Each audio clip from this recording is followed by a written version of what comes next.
Assalamu alaikum. In this video, we will understand about the vitamin B1. It is known as thiamine. The thiamine is basically the water-soluble compound, and thiamine is the pyrophosphate is the active form, the thiamine PP or TPP for short. It is also important for the metabolism of carbohydrates and branched chain amino acid metabolism. Let's understand about the whole story about the vitamin B1. So the thiamine contain double ring structure we will understand are present in the legumes, nut, lentils, yeast, rich with the vitamin B1, lean pork, green vegetable and fruit as well as milk. This double ring compound is very essential and important for the normal physiology of our body. The thiamine pyrophosphokinase enzyme used in the presence of ATP and the cofactor magnesium to produce the TPP, the thiamine pyrophosphate. Thiamine TPP will bind as a coenzyme with the several type of enzyme for use of the catabolism or anabolism. So it is the part of metabolism. Our nervous system requires metabolic pathway with the help of the vitamin B1. In this way, health of central nervous system and peripheral nervous system is very important for the glucose metabolism. If the glucose metabolism will not occur, so the nervous system only require glucose for as a energy or ketone, but especially for normal person the glucose.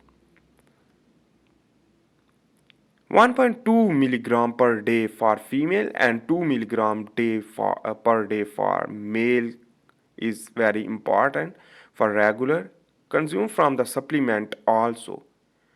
When enter into the stomach and go into the duodenum, the absorption will occur in the form of TPP and TMP and TTP are present, so that it will be removed as a thiamine in the lumen, and the nucleotide pyrophosphate, alkaline phosphate, and zinc and magnesium containing this enzyme will convert in a simple thiamine, enter through a TN or TR1 transporter through proton exchange, and in this way again this reaction will occur will produce the TPP.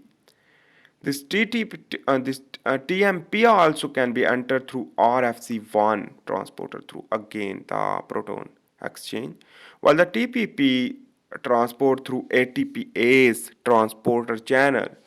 So anyhow, when entered into the blood circulatory system, this will be absorption and go into the tissue, into the cell, the several type of the cell, for example the brain, muscle, etc. So important to note that it is used for the anabolism or catabolism, and it is used for the basically production of energy. Whenever the insulin will bind with the insulin receptor to glucose move inside, but this glucose requires the vitamin B1 for the catabolism and production of ATP. This glycolysis produces ribulose 5-phosphate. Ribose 5-phosphate, ribose. So ribose 5-phosphate requires the TPP with the transketolase enzyme to produce glyceraldehyde 3-phosphate. This glyceraldehyde 3-phosphate is important for the production of pyruvate during the glycolysis. So in this way, remember the glycolysis required the this vitamin B1, and in this way the pyruvate otherwise can be converted into the lactate. If the thiamine will be more, so it means the lactate will not produce. So in this way the stamina can be built through vitamin B1. When pyruvate will be entered into the mitochondria from the cytoplasm, and in this way the TPP and pyruvate dehydrogenase enzyme bind to it to produce the acetyl-CoA. And L-lysine is in the presence of two oxoaditate dehydrogenase enzyme to produce 2-oxoaditate, and this will convert into the glutaryl CoA. That is why it is the amino acid metabolism. So the branch chain amino acid also required. Let's understand also. This acetyl CoA is the intermediate molecule will be going to the Krebs cycle to produce ATP as well as NADH as well as FADH2 used for the electron transport chain to produce more ATP. Alpha ketoglutarate, which that will go into the alpha ketoglutarate and alpha dehydrogenase enzyme used for work in the Krebs cycle. So the Krebs cycle is possible due to the vitamin B1. Branch chain amino acid, the alpha keto acid conversion.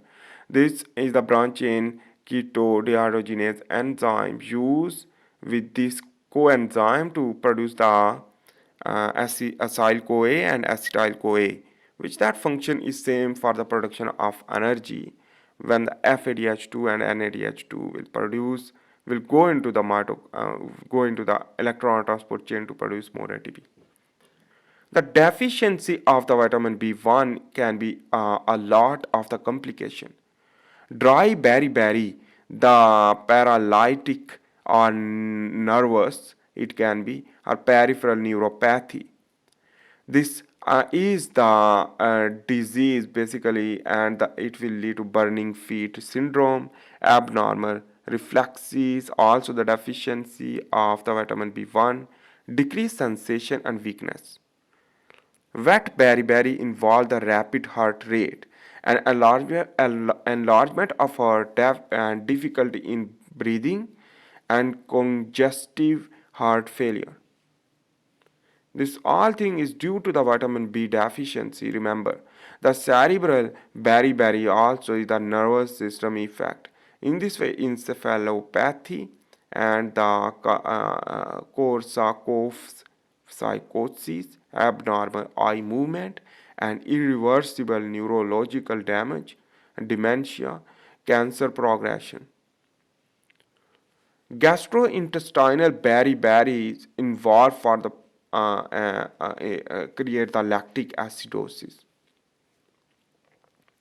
Diabetes mellitus and vascular complication, let's understand about that. Basically, the diabetes is also possible due to the vitamin B1 and the vascular complication also because the too much energy is not producing from the glycolysis and not produce the pyruvate because a lot of the energy deficiency. In this way, the aging will accelerate due to the less NADH production, and that is why, and not ATP more production. Low plasma constriction and high urine constriction, risk to deficiency and hyperglycemia not basically allowed to reuptake the vitamin B1 from filtrate and urine out. So that is why the diabetes will lead to cause many progression of the loss of vitamin B1. Cause gene encoding for the for THDR1 leads to diabetes mellitus in thiamine and responsive megaloblastic anemia and metabolic disease. The supplementation of vitamin B1 is crucial to prevention all neurological and cardiovascular disease like Parkinson disease, Alzheimer disease, etc. I hope you make sense about that. Vitamin B1 is a thiamine.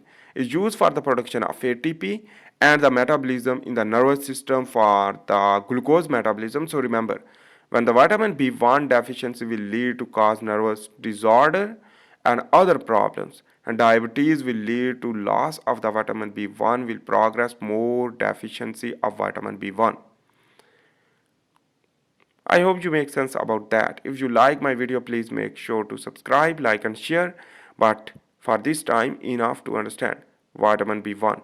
And see you in the next video. For this time, bye.